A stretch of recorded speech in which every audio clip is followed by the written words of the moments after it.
We're ready, Mayor. Ready? Good. Thank you so much.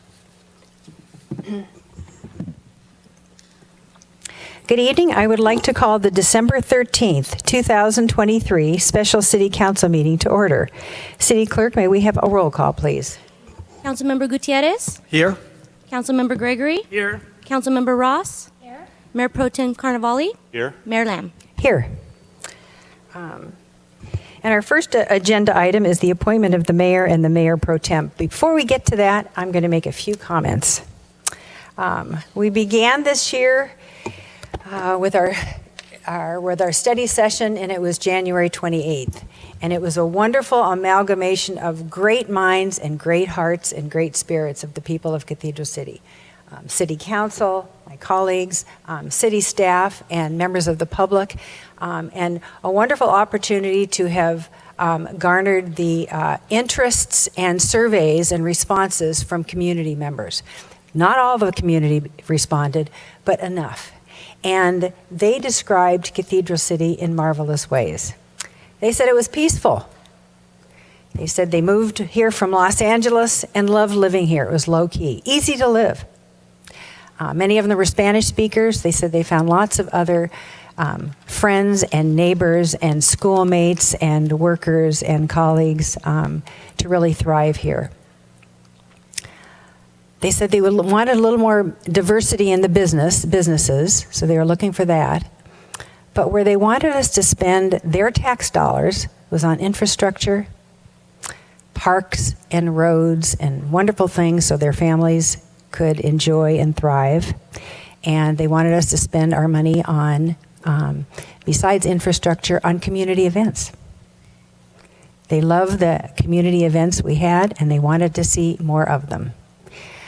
So as a result of that, our council and community and city staff and commissioners, I can't thank you enough, and I'm so glad that you're here tonight. Commissioners have worked diligently to provide that over this coming year.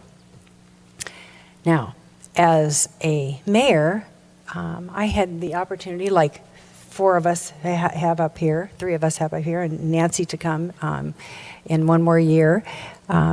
And that is, you get a different perception of the community, because they invite the mayor, not that I wasn't invited as a council person, but they really wanted the mayor to show up for something.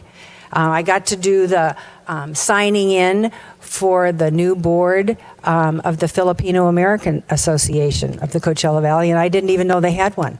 And so I got to do that, and I got to be invited to a couple of their special events and get to know that whole subsection of the community. It was just amazing.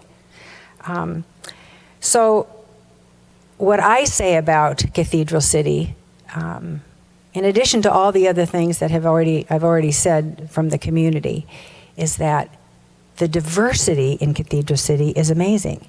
And I'm going to read to you, because I'll probably forget, I'm going to read to you just some of the activities and events that I went to over the last 12 days. As you can tell, I'm a yacker. You could be here all night, well into the swearing in of the new folks, and I won't do that to you. But these are just some of the events that showcase the diversity of Cathedral City.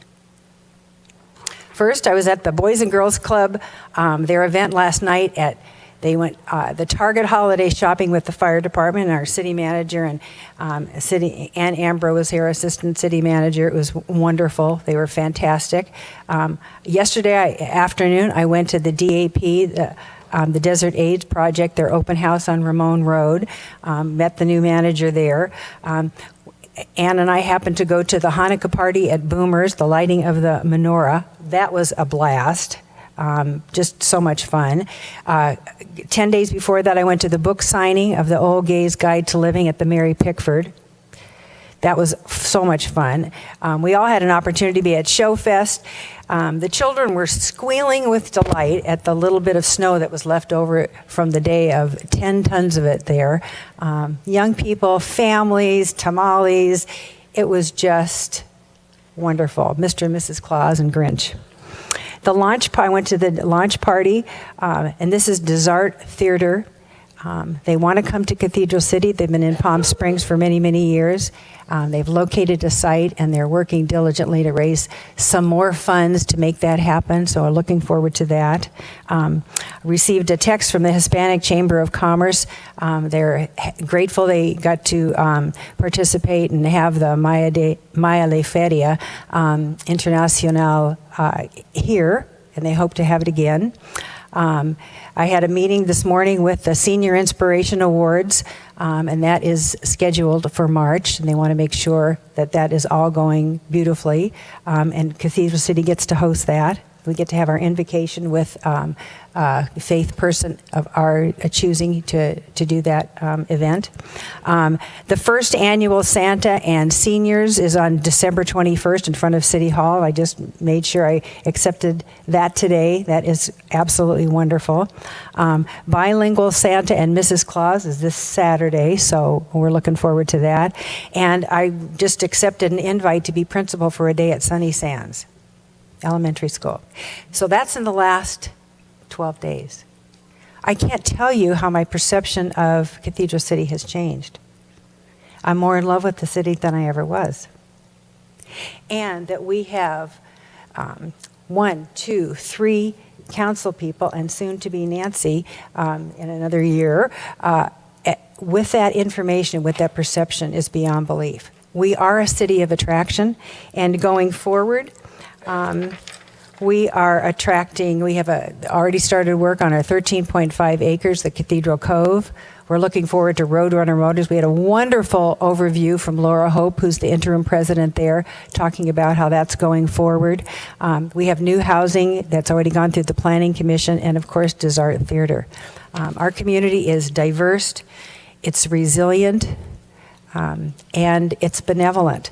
And I have a list of all the different nonprofits, families, community members that rallied together to support those families who were impacted after Tropical Storm Hillary, and those businesses. The network of helping in this community is rich and vibrant and ongoing and sustainable. So I can't thank you enough for the opportunity to have participated in this year in doing this. I never expected this. Never.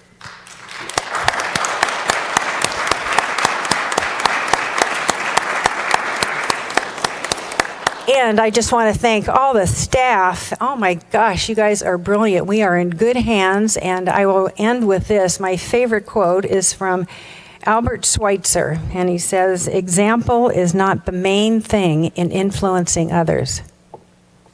It's the only thing." Thank you all for influencing me with your grace and professionalism. Thank you.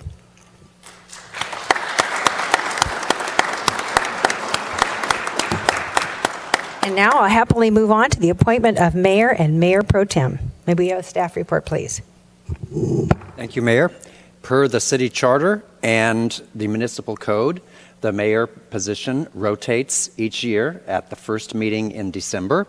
And according to the rotation schedule that's established in the ordinance, your action tonight is to appoint Mark Carnevale as mayor and Nancy Ross as mayor pro tem, who will serve until the first meeting in December of 2024. Great. Are there any questions from council? Are there any members of the public who'd like to speak? Mayor, I did receive one request to speak. All right. Mr. Tom Swan Hernandez, if you'd please come up to the podium.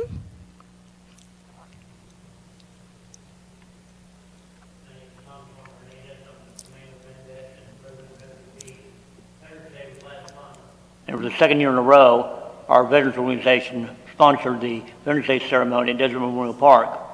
And for the second year in a row, one of our major sponsors was Mayor Rita Lamb. She was our keynote speaker. She gave a great speech. We had Ryan Hunt helped us with a press release. We had great media coverage. It was a wonderful event. We had about 100 people. And we'd want to give the certificate to Rita Lamb, the Mayor Rita Lamb, for her help being a sponsor and being our keynote speaker. Thank you.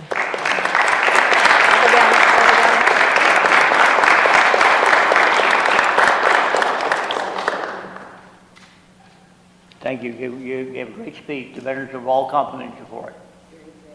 And the course, our families are very grateful too, for what you said. Thank you, thank you. Stay right here. Right here, we'll get a photo. Great, thank you so much, Tom. Thank you.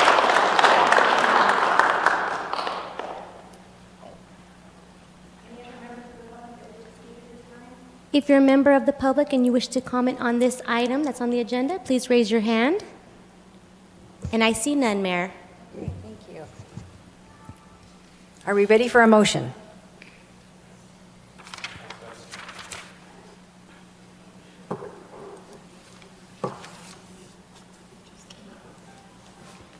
We have a motion by Councilmember Gregory and a second by Councilmember Gutierrez, and motion passes all ayes. Great, thank you very much. And the city clerk will now administer the oath of office. Council, please make your way down to the podium.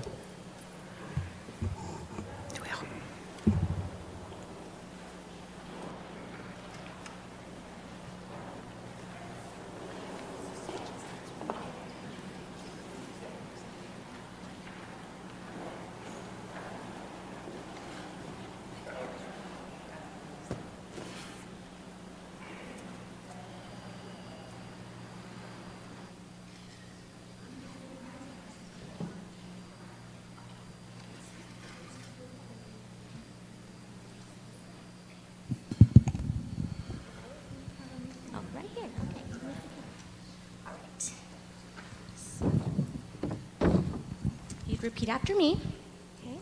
I state your name. I, Mark Carnavale, Do solemnly swear do solemnly swear that I will support and defend that I will support and defend the United States, the Constitution of the United States, the Constitution of the United States and the Constitution of the State of California and the Constitution of the State of California against all enemies, foreign and domestic, against all enemies, foreign and domestic, that I will bear true faith and allegiance that I will bear true faith and religion to the Constitution of the United States to the Constitution of the United States and the Constitution of the State of California, and the Constitution of the State of California, that I will take this obligation freely that I take this obligation freely without any mental reservation without any mental reservation or purpose of evasion, or purpose of evasion, and that I will well and that I will and faithfully discharge and faithfully discharge the duties upon which I am about to enter. the duties that I'm about to enter. Thank you.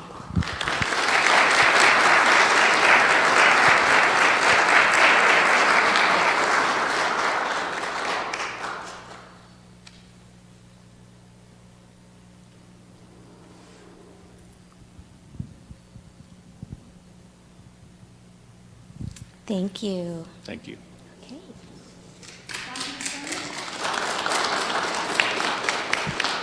All right. This is my big sister, Dawn.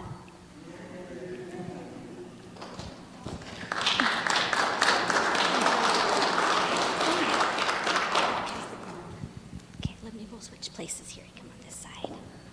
Okay. She's always bigger and getting in front of me.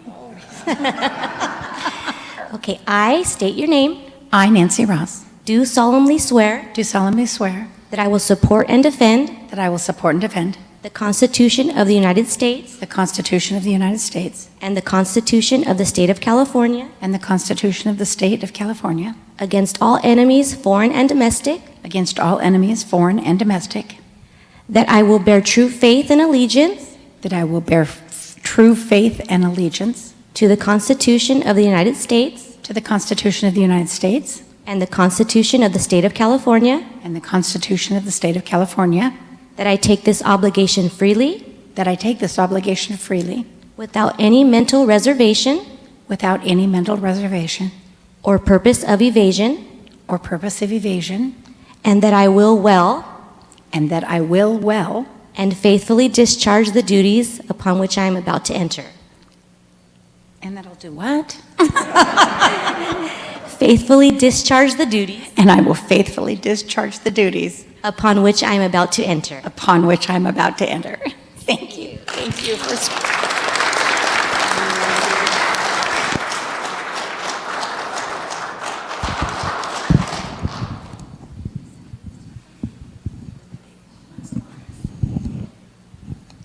And Mayor Carnevale, if you'd like to make some comments, I do have a gift. Okay.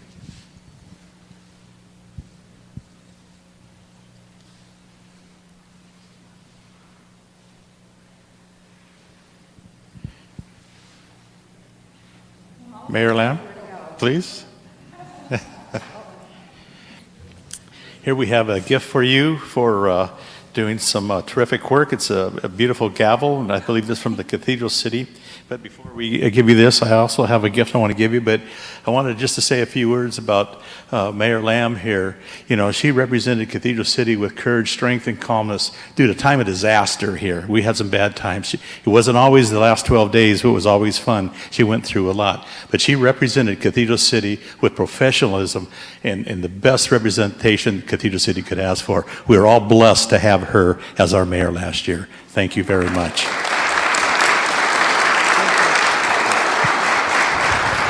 That's for you. That's for you. I think you already said some words, but if you want to say I it, did. you're welcome. You know what? I said earlier, I just never expected this. I retired as a elementary school principal, and I thought I would happily make the Target, TJ Maxx, Trader Joe's run. And I got a little bored, and this happened, and that I get to represent you. Is wonderful. And I talk about the professionalism because having the words to say and having the facts, not just the opinions, but having the facts to say, to the public and to the news and to the community members, makes all the difference in confidence and building trust with our city officials and everyone. So thank you so much. And I couldn't be prouder to work with my colleagues, Ernesto Gutierrez and Raymond Gregory and Nancy Ross, and now Mayor Mark Carnevale. I really appreciate all that you do every single day. Thank you. Is it chocolate? Is it chocolate? No. Minutes before 5:30. I just want, come on in, Ernesto. I also have one small gift for our outgoing mayor. Oh my gosh. She's done an unbelievable job for all of the residents of Cathedral City, and I'm so happy and glad that I'm a part of this council. Thank you. Oh, my goodness. Thank you. And I'm sure the whole council here want to thank each and every one of you for being here tonight to come out and show your support for this council, and all of our friends that are here. My wife is here, and Joanne, and all my friends. But there's a special lady in the house. I got to say, this is my spiritual mother, Daisy, in the back there with David. And I love you. You're so great. And thank you for coming here tonight. So thank you very much.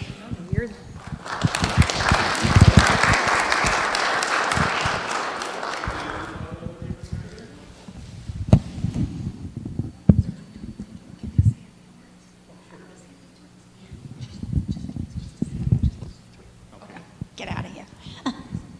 Good evening. Thank you all so very much for coming. It's going to be a super exciting year for me because I want to collaborate with each and every one of you. And I know together with Mark, we will get some amazing things done this year. Not to say we haven't in the past, but we're looking forward now and we're saying what it is we can do. I know so many of you care and love about so many of you who are here. And I am just confident that we will strive and achieve things that we never have before.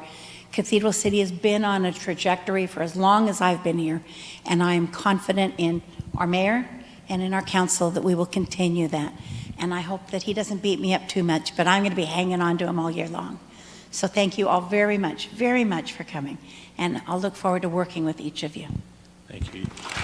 Very well said.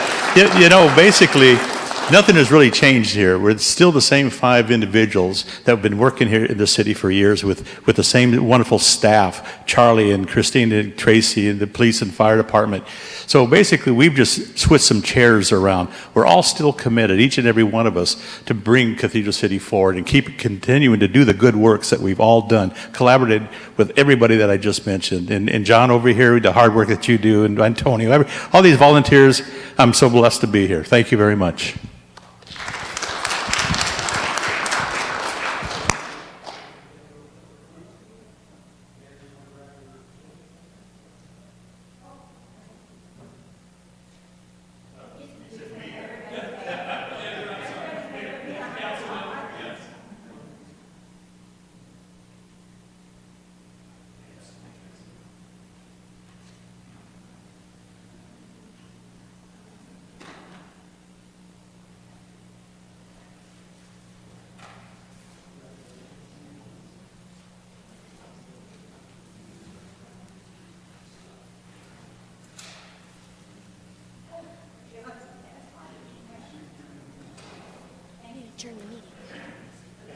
Carnevale. Now you move to this. Mayor, we do need to adjourn the meeting. I'll take this away. Me? Mark adjourns the meeting, right?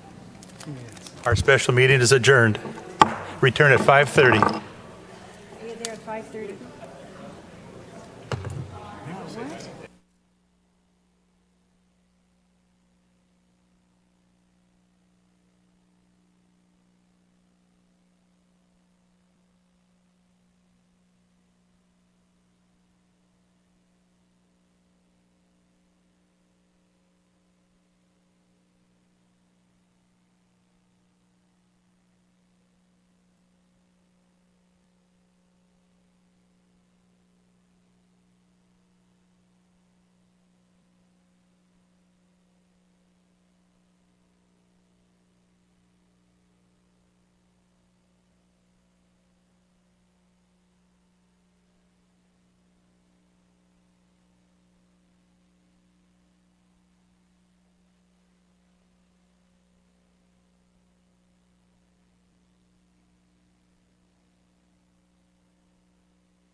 Mayor, we're ready when you are.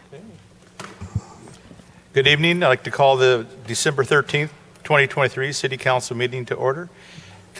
Mayor Pro Tem Ross, could we do the pledge, please? Please begin. I pledge allegiance to the flag of the United States of America and to the republic for which it stands, one nation, under God, indivisible, with liberty and justice for all. Please remain standing. No, thank you.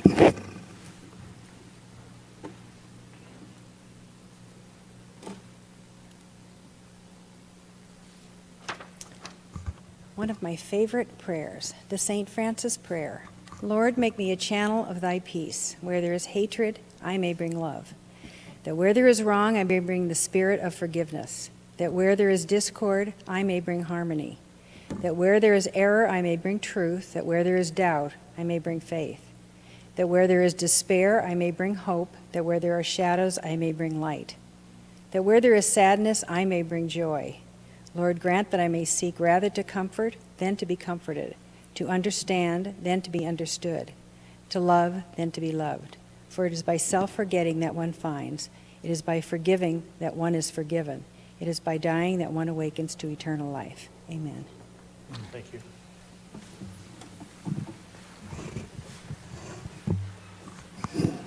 City Clerk, may we have roll call, please? Councilmember Lamb. Here. Councilmember Gutierrez. Here. Councilmember Gregory. Here. Mayor Pro Tem Ross. Here. Mayor Carnevale. Here.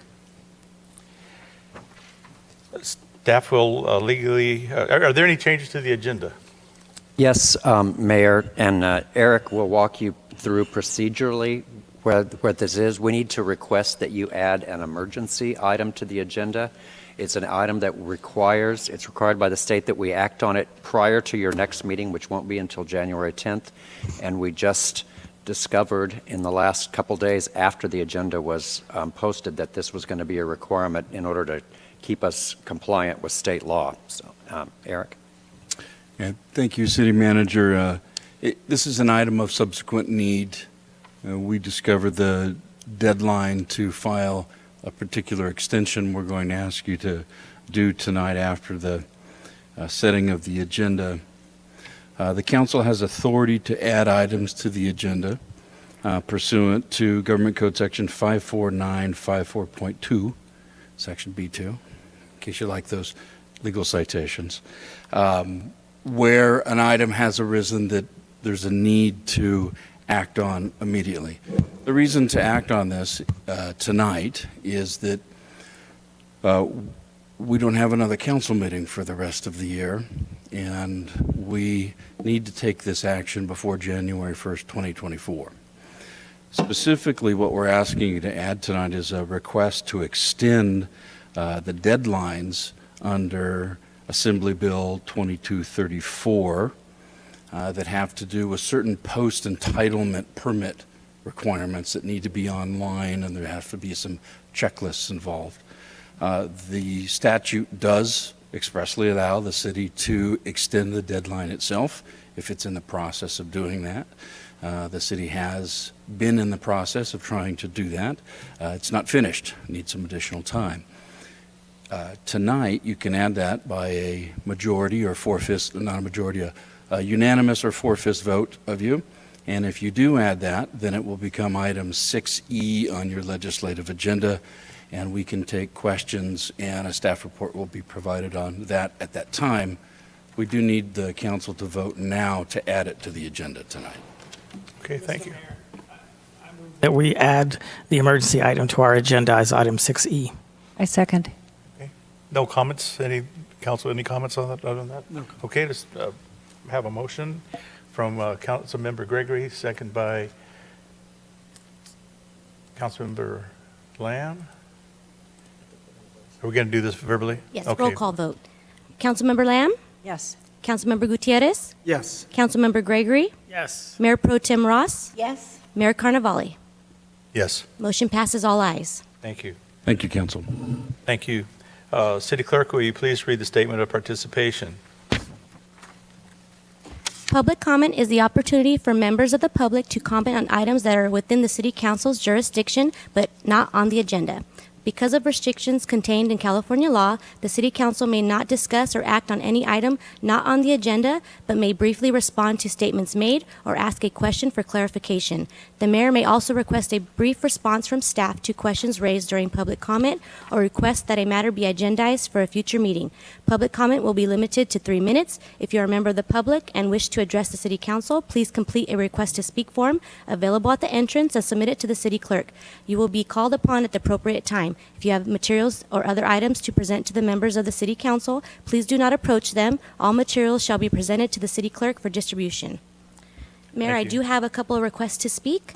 Okay, thank you. Your first request is Jens Mueller.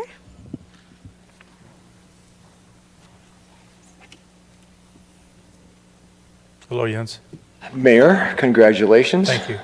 Former mayor, wonderful tenure. Good evening. So I'm here once again to discuss goals for 2024, and I know that we have the January 10th meeting coming up, and I'd love to attend that. One of the goals has got to be this trash container visible from the street. I think that as stakeholders, as homeowners, whether you're on the left or the right or in the middle, you care about your home value. This affects our home value. We had I had one person on Nextdoor comment that he drove through the city prior to buying in the valley, and when he noticed that people were allowing their trash cans, he said, "I'm not moving there." Now, it may have been, it wasn't anyone that I knew. It was a random comment on Nextdoor, but I'll take it at face value. It does affect our home value. It affects my home value. It affects your home value. It affects us all. And this is a simple solution. Code enforcement now they have iPads. In the past though, and I was able today, thank you Christina, code enforcement handed out 14 citations last year, only 14. But they do it by hand, and it takes a long time. It has to be collated, it has to be written out, they have to take care of it. But they have iPads, and they have something called Data Ticket on their iPads, which now, just as of 2 weeks ago, they're able now to take their iPad, take a photograph of the home, the violation, and issue a ticket right then. It takes minutes. You can go to their website. It takes minutes to do. Where this maybe took an hour, it took minutes. So for 2024, I want it to be our goal. Out of their $1.5 million budget that we spend $4,000, and we buy the upgrade to one iPad, and we get their data ticket printer. I think it's called a Zebra printer for one truck. And I think it's only going to take one truck. Because once we let the citizens know that we are no longer just giving out warnings, we're actually citing people, I think it'll clean up the community quickly.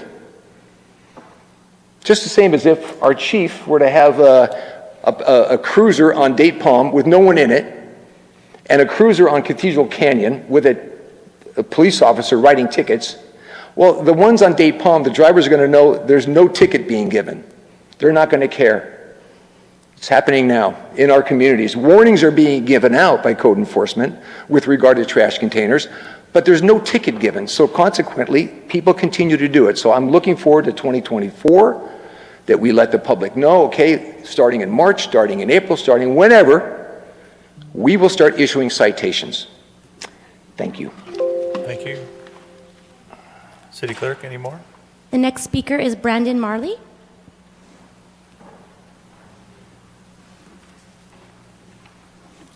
Good evening, Mayor, members of the City Council. Wanted to, before the year ended, give a quick informal update on some things the Chamber's been working on this year.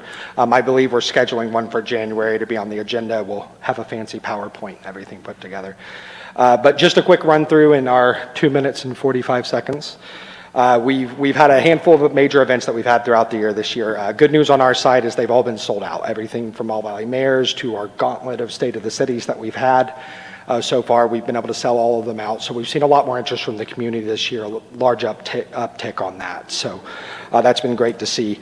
We are now fully staffed at the Chamber, which is very exciting for myself. That means I can play more of the CEO role.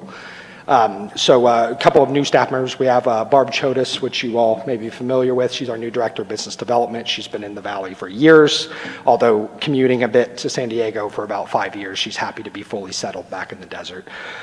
She's our Director of Business Development. We have Linda Sanchez, our new Marketing Coordinator, and Natalie Santana, who is our new Administrative Coordinator. I'm getting used to all the titles.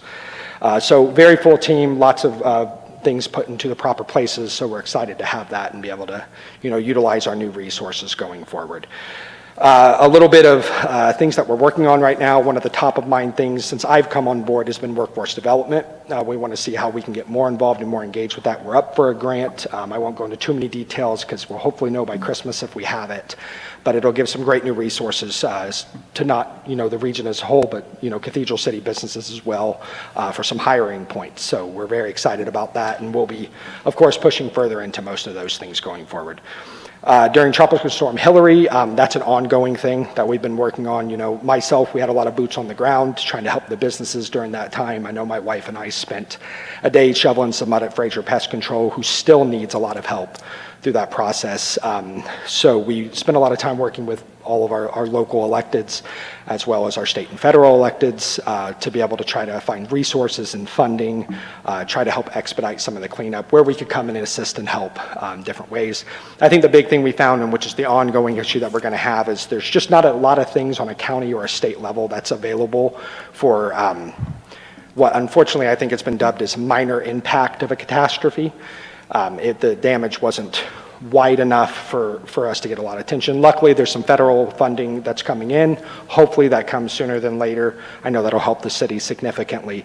But we're starting to work a lot more with our Assembly and Senate offices on how we can get the state to create some funding channels that are available for more of those kind of minor impacted areas, because you're looking at some companies that they have all their insurances checked and everything, but they're covering 23% of the damages that they're seeing. So where can we find some short and long-term solutions for that? So we'll continue to work on that, and also find some ways that we can allocate resources faster to where how the chamber can jump in, because as we know, hopefully that specific thing doesn't happen again, but it's California.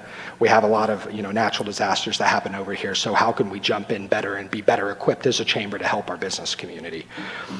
Randy, I'm sorry, I'm going to have to cut you off right here. Sure. But, 3 minutes is not a lot of time to give a report like what you want to give. Possibly after the first of the year, you can contact Charlie McClinton and set up a presentation during a meeting here. We'd love to hear. I'm sure council would like to hear more about what's going on, more in depth. But of course, 3 minutes is kind of limited here, so I do appreciate you. Yeah, definitely. Thank you, sir. Yep, no problem. Thanks. Mayor, I do not have any other requests to speak forms, but if you're a member of the public and you wish to speak on general public comments, please raise your hand. And I see none. Okay, thank you. Will the city clerk please read the consent agenda items? Council, I skipped over that. I apologize. Now let's start with Council Member Lamb. Okay. Councilmember Gregory. I didn't yak that much, although it still seems strange to say Councilmember Lamb, so. All right, so it has been busy. As Councilmember Lamb mentioned, it's just been a couple of weeks since we had our last meeting, which was a special meeting on November 29th. But it's been busy for everybody. It's one of those times of the years that's kind of nice in the sense that you're getting to go out and see everyone. See all the good work that many of our local organizations have been doing, attend some events.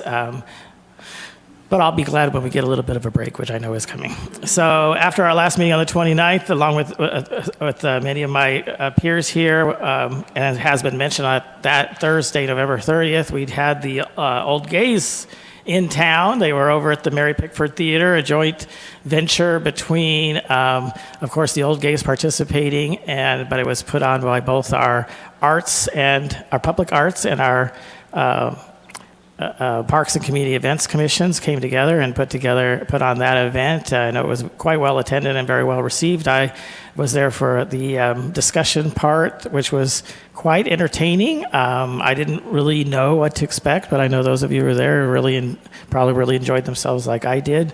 They're an interesting group, and I love that although occasionally they say Palm Springs on the videos, they are unashamedly residents of Cathedral City, and they talk about Cathedral City and being so happy to be here. So it was a great venture, and again, thanks to our commissions, and particularly a couple of them here, Rick Travis and Antonio Beishu. I know you had a lot to do with that event, and it was another great feather in our cap. Probably a one-time thing, unless they are going to write a second book, but I thought it was a great example of what our commissions can do in small events and bringing attention to our city when they put their minds and their attention and their energy to it. So thank you so much. And then on Sunday, December 3rd, joined my colleagues and a lot of the community members and staff at the Cathedral City Fire Department pancake breakfast. So thank you for putting on the breakfast. It was a nice time for the fire department full family to come together, but also a good chance for members of the community to come out, visit the fire station. I know the kids always love to get up in the ambulances and play in the fire trucks and those kind of things. So hopefully we will. I know it's been kind of a continuing event, and I certainly encourage that and thank the fire department for all the efforts in that. And then on Monday, December 4th, I attended the Coachella Valley Association of Government's Transportation and Executive Committee joint meeting, and as did our former mayor on the executive committee, but I was representing on the transportation committee. There were a number of projects, of course, awarded. A lot of the work is always done by our city engineer and public works director, John Corella, but there was some projects approved that are moving forward. The Varner Road project, and then of course the big one was discussions about accepting an award which was awarded by the California Transportation Commission for $50 million towards probably a $75 million bridge on Indian Canyon, and also involves or includes a windscreened feature with solar panels on top, which is kind of innovative, and that of course would be a few years off, but this is the important part of getting the funding and then the engineering going. So that was a big step forward there, and I know everybody in the room knows this, but sometimes people will say, well, why do we care about a road over in Palm Springs? If it goes down, we have a way to get over into Palm Springs. But if you've been here through any of those, you know it jams our city so badly that you really can't even get around in Cathedral City. So those kind of projects are very important for us. And I know all of us work together with our colleagues in the Coachella Valley and the region to try to make sure that we get solutions to our continuing flooding and wind issues along, this one's for Indian Canyon, but Gene Autry is also always looked at as eventually getting a permanent solution. So on Wednesday, December 6th, I was able to visit the Visit Greater Palm Springs holiday event. All of you know that Visit Greater Palm Springs works to promote tourism and hospitality here in the valley, and so this is one time they get together and get all their partners together, so I was happy to be able to go there and help represent the city. And then on Thursday, December 7th, the next day, as already been mentioned, the Boys and Girls Club had their 14th annual gala, Hope and Opportunity, at the Air Museum. It's an important fundraiser for them, but also a good chance for them to show the work that they do. And I know they had a number of videos with some of the kids that are part of the club, kind of showing off their talents and skills as MCs, and so that was kind of nice. And then the big one, Saturday, December 9th, was the Snowfest and the mayor's tree lighting out here on Saturday. I won't go on about that, although it was a great event. It's already been mentioned, all of the snow that was there. I think the train was really popular. It seemed like there was a line all day for that. And please, if you haven't already, go out and enjoy the tree and the storefronts that remain. But that was the big feature there with Mr. and Mrs. Santa Claus. And I think it was mentioned before, but she wasn't here. But Joanne Kennan, thank you so much for all that you did, along with a number of volunteers, including, again, our commissions and others that took part in, helped sponsor, and organize the great event. I've been touched because, if you know, I purchased a storefront this year in memory of my mother, who passed last year. And unbeknownst to me, Joanne and the crew arranged to have an angel put in there representing my mother. So, nice touch. All right, and then on Sunday, December 10th, the very next day, downtown converted around again, and Luchador held their Brew Fest over in the amphitheater. It was I know I saw a number of staff members there, and it was I thought, quite well attended event.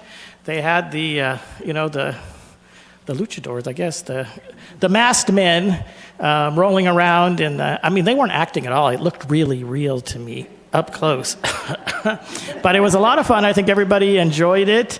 I like that it's a good example of what we hoped the amphitheater would help bring. It would be events that aren't events maybe the city might help sponsor, but they aren't events that the city is putting on.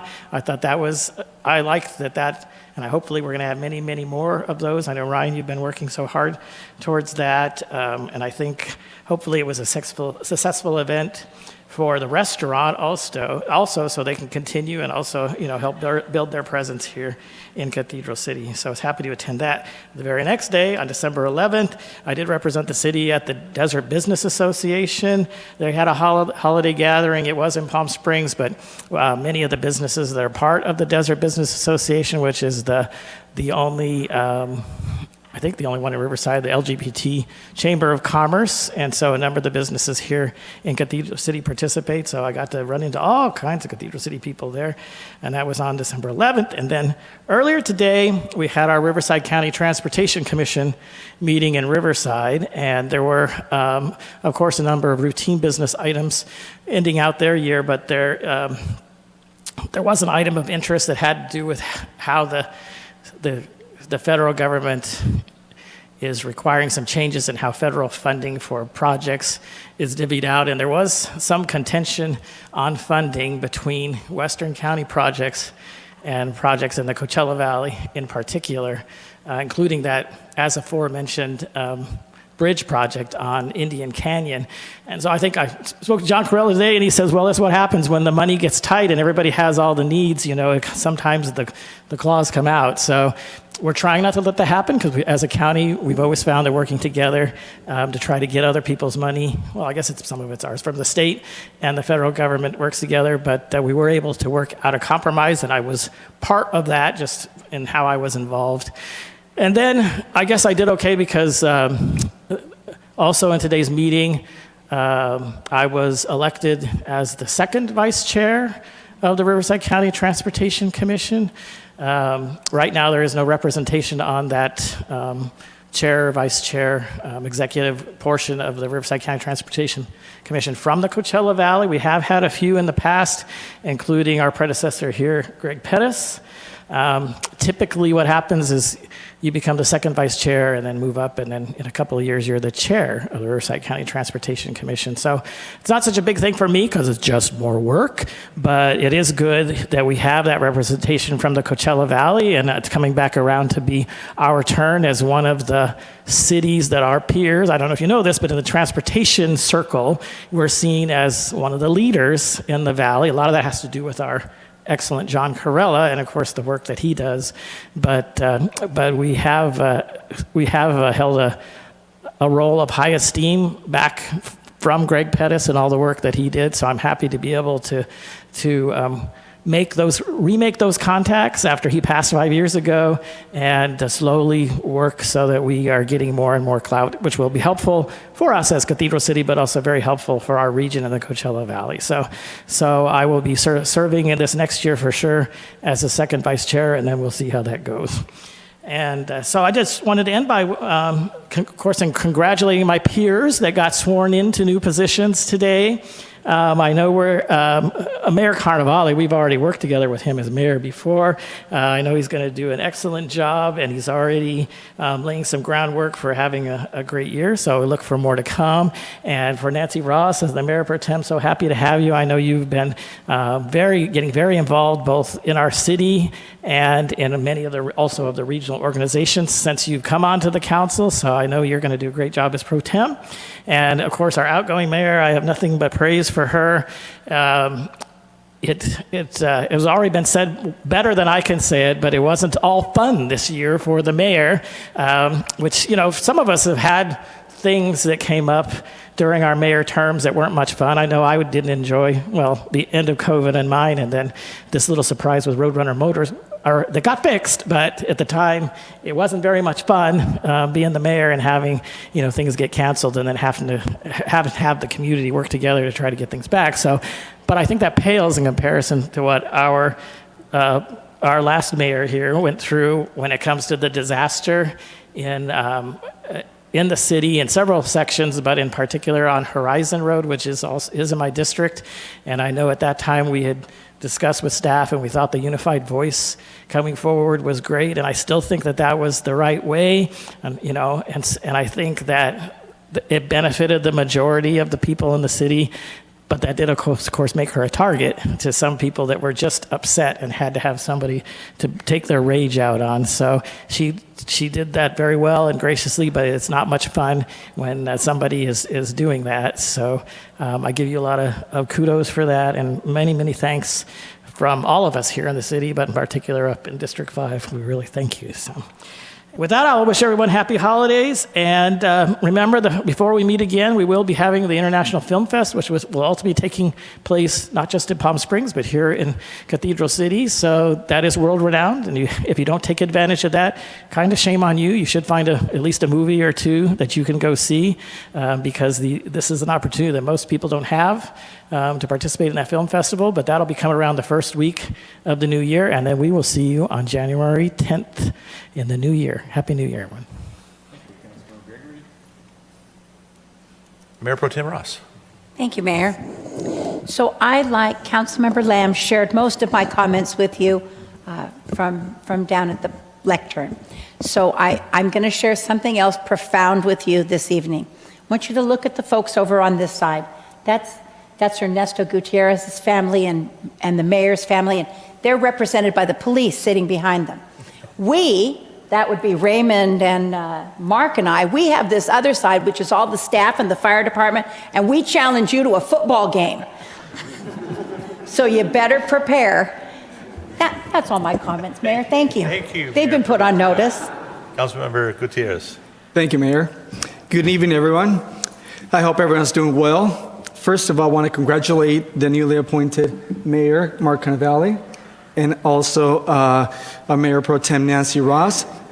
I'm sure that they will do an amazing job, in our city, and our residents are in great hands. The last 2 weeks, I attended the 14th Annual Boys and Girls Club at Cathedral City Gala and fundraiser at the Palm Springs Air Museum. Scott Robinson and staff, they do an amazing job raising funds and everything that they do for our Cathedral City kids. I want to thank them for everything that they do.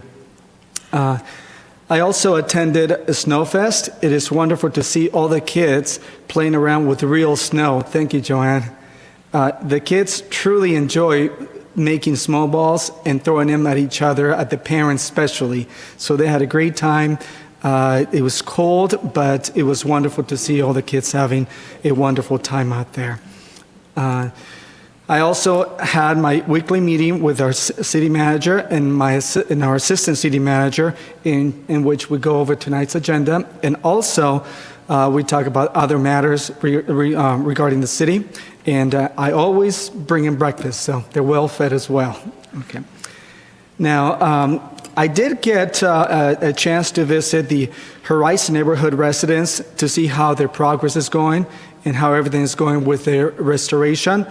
And I assisted one resident which had substantial damage in one of his walls. The garage wall was completely removed from its foundation, and he was having a difficult time getting an engineer to go out there and to help him out. This is delaying his project and also moving into the home as well. So he contacted me, and I was able to get one of my engineers out there and help him out and sort to that problem. They're in the process of getting all the permits completed and bringing them into the city. They were really thankful for that. I also took the opportunity to visit other homes in that community and to see how they're doing and the progress as well. And I was shocked to see that some of these contractors are truly taking advantage of these people that lost everything. And when you see the workmanship that is going on into these homes by these so-called professional contractors, it is pathetic. I did point a couple of things out to the homeowner and let him know that not to release any additional funds until they get other contractors to comment and actually to advise them as to what's going on. It is truly unfair that they had a huge change of lives with the storm, and now in the restoration, they're not getting the best that they deserve. I also received a couple of phone calls from residents regarding illegal food vendors. I advised them that our city is working in resolving that issue, and I will report back to them in the future. And I also got a phone call from a resident regarding code enforcement complaints that he does not like to see yards being unkept, trash containers outside, and broken down vehicles also visible to the public. I will talk to him and also talk to code enforcement. I'm going to get a couple of addresses and get back to him, and hopefully we can start working and beautifying our city again. And finally, I want to wish everyone a happy Hanukkah. And since we are not going to meet till next year, I want to take the opportunity to wish everyone a Merry Christmas and a Happy New Year as well. And a really short message regarding the outgoing mayor again, once again. You did an incredible job. I remember the first day that you were out here doing the passing of then former Mayor Greg Pettis, and I appointed you to run or to be our next council member, appointed council member, and you said yes, but it took a little work, but you did make it through, and you've done an unbelievable job here at the diocese, and Cathedral City is very fortunate to have you represent the city and the residents. And to the incoming mayor, last time he was mayor, he did not get the opportunity, I believe, to really enjoy and to do. He did his best, but he did not, I don't know if he enjoyed it as much. This time, I know that he's going to enjoy it, and he always does. He has the heart for every single resident within our city inside of him. And he's always looking out for what's best for the city and the residents. And of course, talking about Nancy Ross, every event that is out there, she's always attending that event. She always wants to help. She always wants to do something for our residents. And it's wonderful to see that someone that is so animated and looks out for the city. And whenever someone contacts or gives her a phone call, she always calls back, answers emails.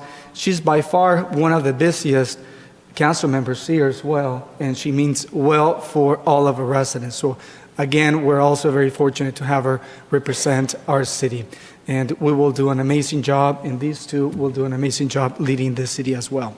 Thank you. Thank you for that. We're not helping them. Well, I guess you are, huh?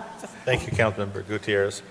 Let me see, I spoke with Charlie, discussed an agenda. I'll be brief here. I also attended the Old Gay Guys event. It was a lot of fun. I went with Joanne. We had some great seats there. The popcorn was delicious. Made it to the pancake breakfast at the fire department. Attended the Christmas tree lighting. On a more serious thing, I spoke with a business owner involving homeless, and of course the chief and Commander Enos are working on a real hot zone underneath that Landau Bridge. And then I attended the Day Palm Country Club golf cart parade and judged the best decorated golf cart. That was a lot of fun, and also judged the best decorated home. And then I think the highlight of my week was my wife Ron and I we didn't make it to a Rotary meeting. The next thing I found out that we were going to be Santa Claus for Joanne on Sunday, so I got to make those meetings. But we got to go out there Sunday and meet a lot of little kids that would come by, and they were just all so wonderful and believing. And there was two that I really that stood out. One, he wouldn't come up to us. He hid behind his mother, and peek around her back. And my wife and I were very patient. We're waving at him, and it wasn't too busy. And so finally he warmed up and came by and sat down, and he was just a real love. And then the second one was probably the most memorable. Was a young man, a young person named Goonie that had a really ugly sweater on, and there was a 90-pound pit bull that wanted to sit on my lap. And I was frozen to that chair. I wouldn't move. That head was looking, mouth was looking right into my face, and he was in love, but very intimidating. But I got a great picture of that. I'm going to have to blow that up and keep it because I'll never forget that. So that was a very, very good time. So anyway, let's get moving on here. We get to my next page. That's it with council reports. So will the city clerk please read the consent agenda items, please? Yes, Mayor. Item 3A is waive full reading of ordinances on the agenda. Item 3B is minutes approval. Item 3C is to provide second reading by title only and adopt an ordinance adding Chapter 11.78 to Title 11 of the Cathedral City Municipal Code, making the possession of a catalytic converter without proof of ownership unlawful. Item 3D is to review the list of local agency assignments and ratify the appointments. Item 3E is to accept the Edward Byrne JAG grant in the amount of $12,279 from the Bureau of Justice Assistance and the execution of the 2023 interlocal agreement. Item 3F is to provide second reading by title only and adopt an ordinance amending Chapter 9.114, accessory dwelling units of Title 9 of the Cathedral City Municipal Code. Item 3G is to approve the purchase of an aerial scissor lift and trailer not to exceed $12,000. Item 3H is to authorize the agreement for the remainder of the current fiscal year for a part-time contract for field and shelter animal services with Riverside County Department of Animal Services. Item 3I is to approve a grant from the Firehouse Subs Public Safety Foundation in the amount of $21,124.62 for the purchase of thermal imaging cameras, batteries, and accessories. Item 3J is to award a grant from FM Global in the amount of $3,297 for the purchase of 3 Apple iPads to be used for the fire department personnel. Item 3K is to authorize the city manager to execute purchase orders and any other required documents for the purchase and installation of the Dream Homes Park restroom storage facility with Rome Tech, Inc. in the not-to-exceed amount of $440,061.52. Item 3L is to receive and file the annual fiscal year 2022-2023 California Senate Bill 165, Government Code Section 50075, Community Facilities District, 2006-1, Revenues and Expenditures Report. Item 3M is to approve the designation of applicant's agent resolution for non-state agencies authorizing the city manager, financial services director, and director of public works to execute and provide all forms, agreements, and other assurances as required for federal financial assistance under Public Law 93-288 as amended by the Robert T. Stafford Disaster Relief and Emergency Assistance Act of 1988. And that concludes the consent agenda. Thank you, City Clerk. Are there any members of the public that wish to make a comment on the consent agenda? I did not receive any requests to speak. If you're a member of the public and wish to speak on the consent agenda, please raise your hand. And I see none, Mayor. Okay, thank you. Are there any comments from council? Are we ready for a motion? Motion by Councilmember Gutierrez and second by Councilmember Lamb. Motion passes all ayes. Thank you. There's no items pulled from consent, so that's gone. Public hearing, substantial amendment to the city CDBG FY's 2019, 20, 21, 22 annual action plan. Thank you, Mayor, members of the council. Andrew Lee from our Public Works and Engineering Department is here to present this item. It essentially takes unspent funds from the last 4 fiscal years for CDBG and applies those to the Via de Anza project in the current fiscal year. Andrew. Thank you, Mr. City Manager. Good evening, Honorable Mayor, Mayor Pro Tem, council members. Tonight, I'll be presenting the substantial amendment for the Community Development Block Grant Fiscal Year 23-24 Annual Action Plan. So it's starting off with background. In June of 2022, the City Council approved the 5-year Consolidated Plan, or the CON Plan. And as a reminder, the CON Plan is the overall plan that outlines the community's priority needs. In May of this year, City Council approved the Fiscal Year 23-24 Annual Action Plan, or the AAP, and the AAP outlines the allocation of funds. So there are two different types of amendments. An administrative amendment, or a minor amendment, makes a change to a previously adopted CON Plan or action plan and is under the threshold that is needed for a substantial amendment. And that threshold is less than 10% of the city's latest annual entitlement grant. So for us this year, it would be around $56,000. For an administrative amendment, a council approval is required, but no public hearing is required. Now, the substantial amendment, which is the topic of tonight's agenda item, changes the use of CDBG funds and is greater than 10% of the city's entitlement grant. And for a substantial amendment, a council approval and public hearing is required. So shown on this slide is the action plan that was approved in May. So moving forward with this substantial amendment, a public notice was published in the Desert Sun in English and Spanish on November 11th and December 1st. The public notice was also made available at the Senior Center, the library, Boys and Girls Club, City Hall, and the city website from November 11th to now. Shown on this slide is the proposed substantial amendment. As you can see, $67,121 are being proposed to be reprogrammed to the Via Dianza Phase 3 project from prior unused funds. So with that, with the substantial amendment, here's the proposed new annual action plan. As you can see, the Via Dianza project Phase 3 increased in funding about $67,000. This item aligns with our 5-year strategic plan through Gold B community investment. And staff requests that the City Council approve the substantial amendment to the city's CDBG fiscal year 2019, 2020, 2021, and 2022 annual action plans to be reprogrammed to the fiscal year 23-24 CDBG action plan for the Via Dianza sidewalk project, Phase 3. And that concludes my presentation. I'll hand it back to you, Mayor. Thank you very much. Are there any questions from council? Council member?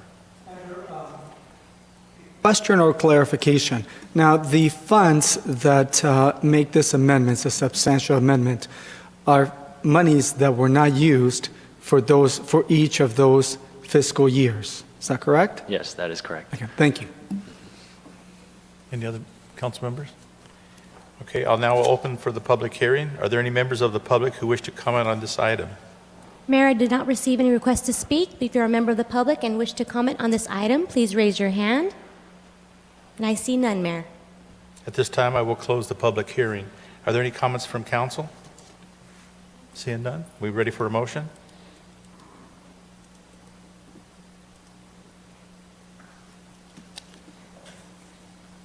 There we go. We have a motion by Mayor Pro Tem Ross and a second by Councilmember Lamb. Motion carries all ayes. Thank you. Assembly Bill AB 1600 fiscal year 2022-23 development impact fee. May we have a staff report, please? Thank you, Mayor. This is the report that we're required to file each year under AB 1600, which discloses what came in the various impact fee categories and how it has been programmed for projects. Kevin Biersack, your Financial Services Director, will present this item. Thank you, Mayor.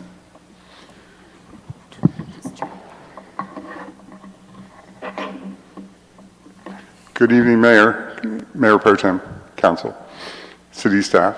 As the City Manager said, this is an annual requirement. By the end of December, 6 months after the end of the fiscal year, we are required to report based on funding tied to our development impact fees, and that comes under Assembly Bill 1600.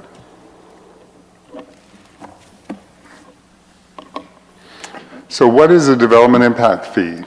Back after Prop 13 was passed in 1978, many of the cities here in California started charging fees on new development to fund public improvements and services.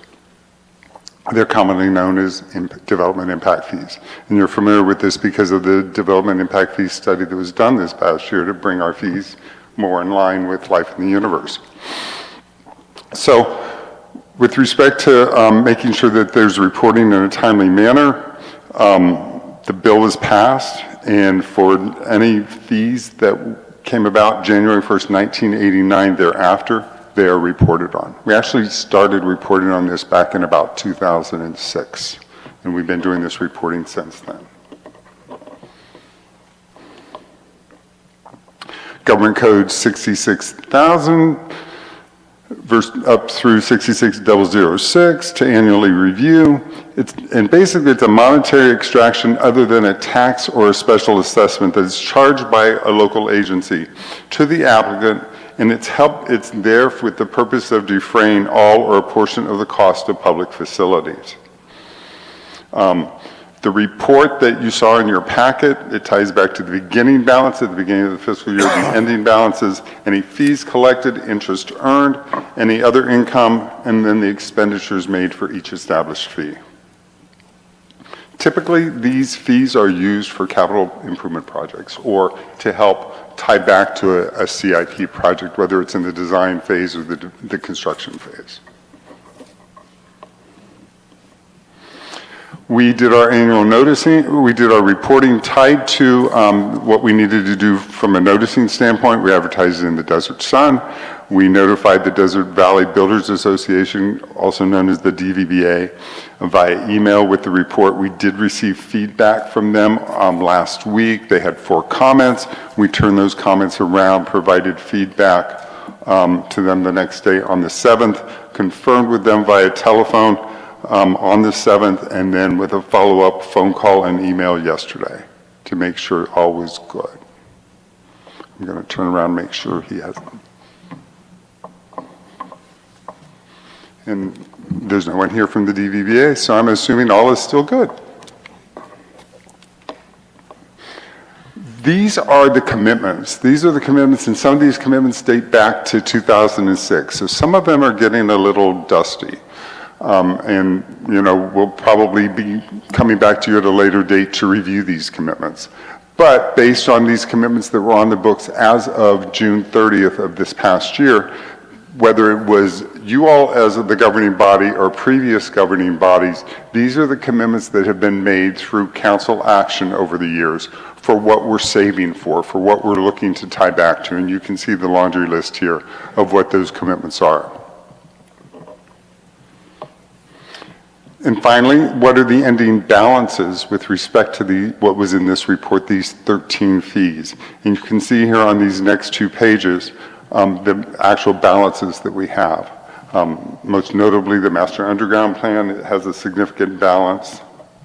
On the next slide, Parks and Recreation Facility fee, and if you remember at the last council meeting, you approved the design phase for the downtown dog park. And that design phase is actually going to take a significant chunk out of that, almost $1 million. So don't think that $1 million is going to stay there very long. Any questions, answers? Council? Oh, wait. Go right ahead. So mine's rather anecdotal. Back when I first ran for office, the Desert Valley Builders invited me to come out, and I thought, I'm not sure, friend or foe? And through the years, I've discovered that they are more friend than foe. I would agree with that. And I want a special thank you thrown out to them this time, because I think they caught a few things. You know, we were in a hurry, we rushed through. They took their time and, you know, read every word and came back with what I think were valuable changes. And they typically do. Last They year, I do. think we had 6 or 7 comments. They do, so don't fear Desert Valley. But nonetheless, I want to thank you for doing the lion's share of the work, and just a quick throw out to them for doing just a little bit to get us over And I here. think we have a good collaboration with them because, you know, in any of the one-on-one, for example, with their detail guy, James Brownyard, it's always collegial. I mean, it's good. I mean, he's doing what he has to do, and it's collegial back and forth. And in the bottom line is, they all want what's best for the city. We might not agree on the same road, but we have that same value. Exactly. Thank you so much. Thank you, ma'am. Councilman Gutierrez? Thank you, Mayor. My question is, if we do not spend the money within the given time, what happens to that money? So based on those commitments, if we don't show progress, potentially what could happen is based on those folks that paid that impact fee tied to a permit, because that's where this comes about, is permits that come in the door, depending upon the type of permit, they have an impact fee. We would be obligated to return that money to them. And what is the amount of time that we have to either complete those projects, to Once make we progress accumulate, if we haven't done anything, we have 5 years. So if you in the detail of the report, which I didn't get into in the presentation, but was in your packet, you'll tie back to, based on those commitments, we have some pretty significant commitments with some high dollar value kinds of ideas there. That's part of that dusting off potentially, and potentially coming back to you all at a later date. Because some of those we may not get to based on what that current commitment is. Now, likewise, with the development impact fee study that you all approved 2 months ago, that goes into that we are actually implementing come January 1st, what you saw here with these 13 these 13 different funds, projects, whatever you want to call them, some of them are going to be lumped together. And that was part of that impact fee study that you all approved 2 months ago. So in doing so, some of those monies will actually grow, because we will actually end up with 8 funds, 8 separate funds. So these 13 that we have today, some of them will be combined.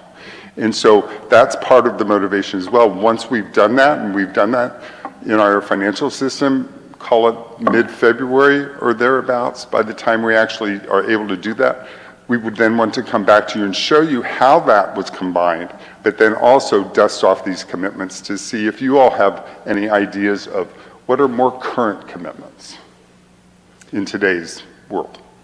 Now, if the proposed project funds are not used for that particular project, can they be assigned to a different project? If you all as a governing body, we tie back to new projects or new commitments, yes, but we wouldn't, from our standpoint, from our fiscal responsibility, we would not take any of these funds and assign them to any projects that you all did not approve. Thank you. You're welcome. Any other council member? City clerk, do we have any comments from the public? I did not receive any requests to speak forms, but if you're a member of the public and wish to comment on this item, please raise your hand. And I see none, Mayor. Thank you. We ready for a motion? City clerk, will you announce the vote? We have a motion by Councilmember Gutierrez and a second by Councilmember Gregory. Motion passes, all ayes. Thank you, Kevin. Thank you. Appreciate it. Professional Services Contract for Development Services. May we have a staff report, please, City Manager? Thank you, Mayor. Sandra Molina, our Deputy Director of Development Services, will present this item. It's a request to ratify one contract that was entered into earlier for building inspection services, and then to approve an additional contract for planning and environmental services. Sandra? Thank you. As indicated by City Manager, this is a request for the council to approve some development contracts, professional services contracts. This item does further the city's strategic plan to serve the community with pride and dedication. The Building and Safety Division has utilized a contract inspector for several years to augment building inspection services, enabling the division to meet the increased demand for building inspections.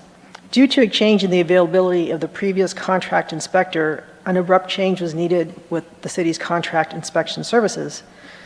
And under the city manager's authority provided in the municipal code, the city manager executed a one-year contract with Wildan Engineering in May 2023, and staff is requesting that the city council ratify the contract. And prior to the end of the one-year contract, and in anticipation of Intergov being implemented in the next year, that will go to a electronic online permitting process in building, we anticipate that we will go out with an RFP for competitive bidding for a company that would provide that service with regard to online permitting. Now, the Planning Department is also requesting that the City Council approve a contract with Terra Nova Planning and Research to augment staff resources. Over the last several weeks, planning staff has facilitated Planning Commission review of several routine development applications, but many of the applications that we currently have in place do require a higher level of analysis, including CEQA review.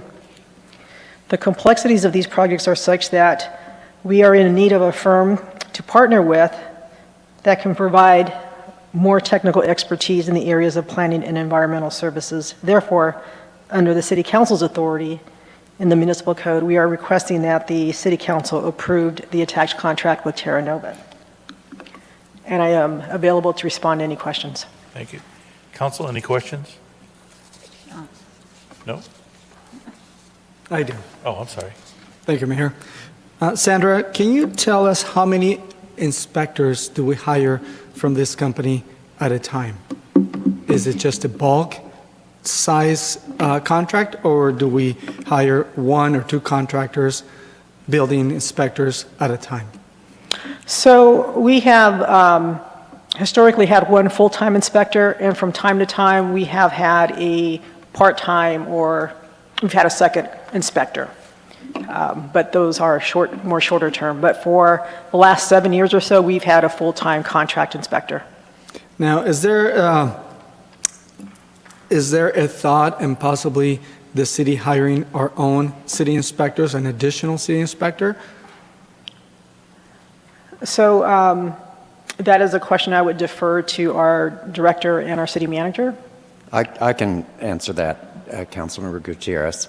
That's something we would always evaluate based on the amount of work to be done. However, what works best and what we've done for the last 7 years is sort of staff to the middle level of what's expected in terms of building inspections, and then use contracts to sort of be the springs on that, so that when we need more help, we use that with a contract employee, and that avoids then when you have slowdowns in building, having to lay off an employee because you no longer need that. So we find using the contract services to augment the full-time inspector that we have provides sort of some springs on what the economy does to us in terms of the amount of building inspection services that are needed. But we would always evaluate that, and if it appears like a permanent change has occurred where we're always going to need that, then that is an option to consider. Thank you. Any other council? That's it. City Clerk, any public comment? I did not receive any request to speak. If you're a member of the public and wish to speak on this item, please raise your hand.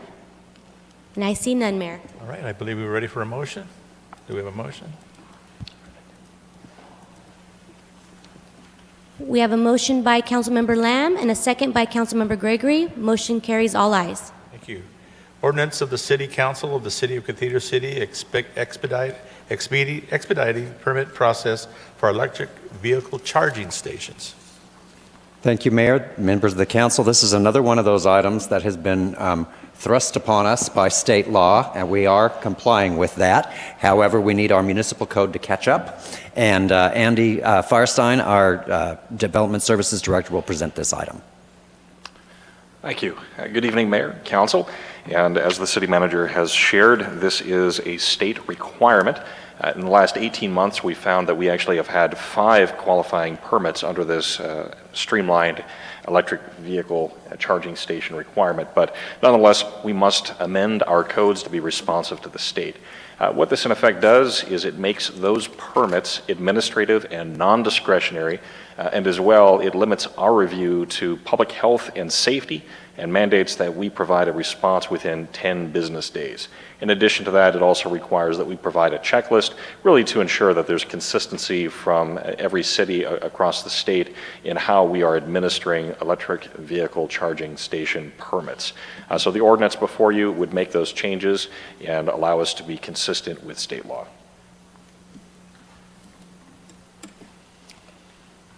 That's it? That's it. Sweet. Any council member like to comment? Nancy? Thank you. Oh, sorry. Okay, you know, it's not showing up here. All right, so go ahead. Good evening, Director. How are Good you? evening. I'm doing well, thank you. So although, you know, I'm always cautious about being too liberal in permitting things, I also think it's important for our citizens, our residents to know that California has 1 million additional EV charging cars over the next 10 states combined. That's a big increase. I mean, we've got a lot. We've got a lot of them here. And I am not only in favor of allowing, you know, maybe non-dangerous exceptions, you know, for installations, but I do think that this is also our time, not specifically tonight, but in the future, that we look at how the city is going to provide electric charging stations, because it will be something we need to do. There's a bazillion grants out there that we could be looking at, but charging is our future. It's like it or not, here it comes. So I wanted to share that, and I hope that we will be able to get some charging stations up and going in the very near future. I know I have one in my own home, so you know it's doable. Thank you. All I see is it says expediting permitting, and you said still maintains health and safety, and I'm for both of those. So. Any other council member? All right, we'll finish the voting. Thank you, sir.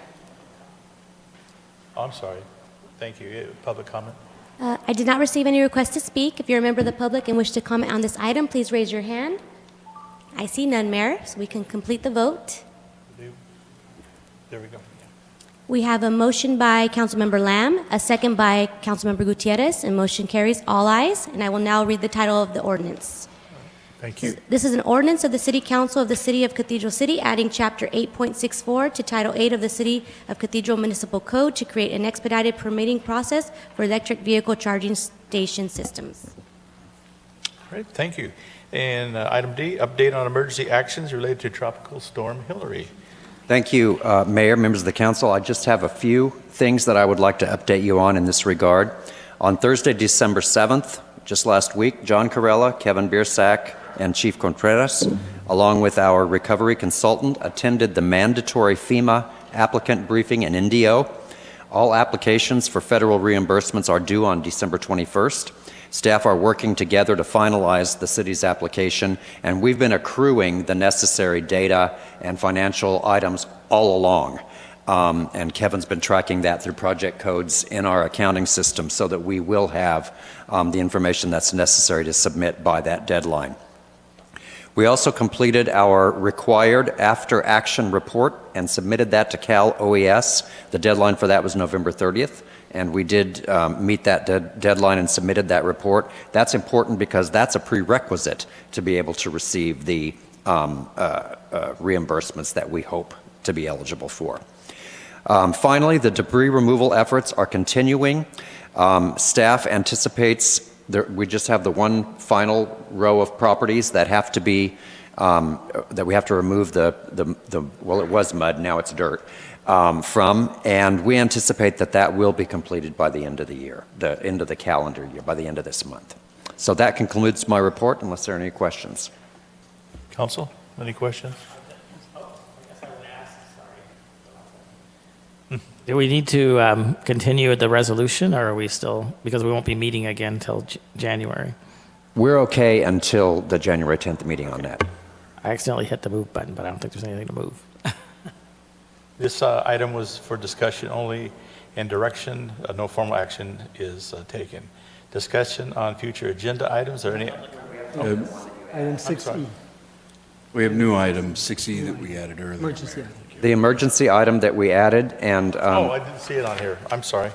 That is a request, it's a resolution requesting to extend the deadline to conform to AB 2234, and Andy is going to present that item for you as well.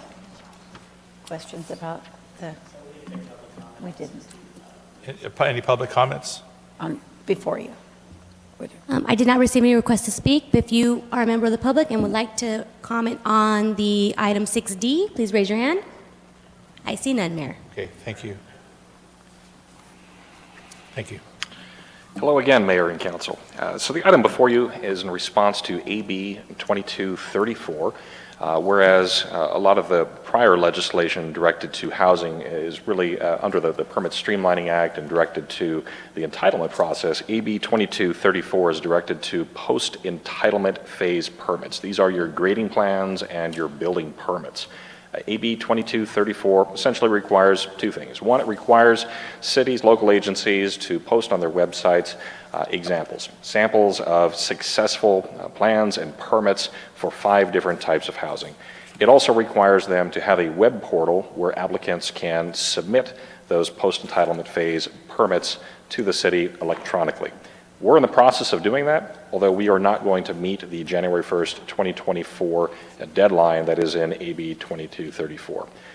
This bill does include a provision where local agencies can request a 2-year extension of that deadline on the basis that doing otherwise would lead to substantial fee increases, which that would be the case here. We're not in a position that we're able to meet that January 1st, 2024 deadline.